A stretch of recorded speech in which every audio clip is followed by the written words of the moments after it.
J'accompagne une esthéticienne à Bruxelles qui fait des Google Ads, ça lui coûte 40 centimes le clic. C'est génial, ça cartonne.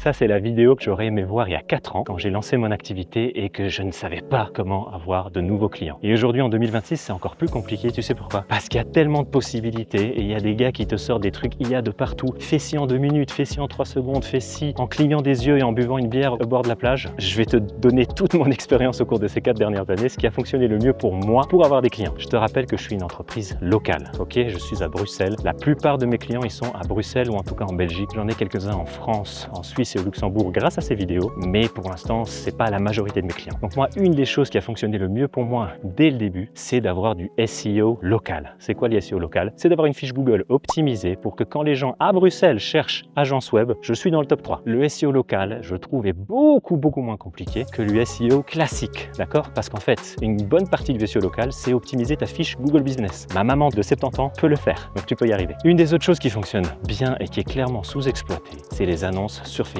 J'ai l'impression que la plupart des gens ils veulent faire des annonces sur Google Ads quand c'est des prestations de services. Et pourtant, sur Facebook, les coûts sont beaucoup plus bas. Et c'est pas si compliqué d'avoir des gens qui remplissent des formulaires pour n'importe quel service. Je l'ai fait pour des couvreurs, je l'ai fait pour des plombiers, je l'ai fait pour des courtiers en assurance, je l'ai fait pour des courtiers en crédit, je l'ai fait pour des rénovations de salles de bain, je l'ai fait pour des formations en époxy. Et si tu as le bon message et que tu cibles les bonnes personnes, ce que Meta fait presque tout seul aujourd'hui, que ton site web est pensé pour ta cible, ça marche à tous les coups. La troisième chose, Google Ads peut fonctionner, mais si tu es dans une niche où le coût par clic il est à 10 €, et excuse-moi de te le dire, mais c'est presque mort d'avance, parce que c'est très difficile d'être rentable quand tu payes 10 € le clic. Il faut savoir que le taux de conversion il est d'à peu près 5 à 6% sur Google Ads si tu fais du bon taf. Donc c'est-à-dire que tu vas payer 200 balles pour avoir un lead, d'accord? Tu ne vas pas closer tous tes leads. Si tu en closes 1 sur 3, ça va te coûter 600 balles le client. À moins que tu vendes tes services 6 000 €, ça ne marchera pas. En résumé, focus-toi sur ton SEO local si ton entreprise est locale. Fais des Facebook Ads, fais-toi accompagner si tu le veux et teste ça. Et ne te lance dans les Google Ads que si vraiment il n'y a pas trop de concurrence dans ton marché. Si tu as d'autres questions sur comment être plus visible pour ton entreprise en ligne, mets-moi ça dans les commentaires, j'essaierai d'y répondre.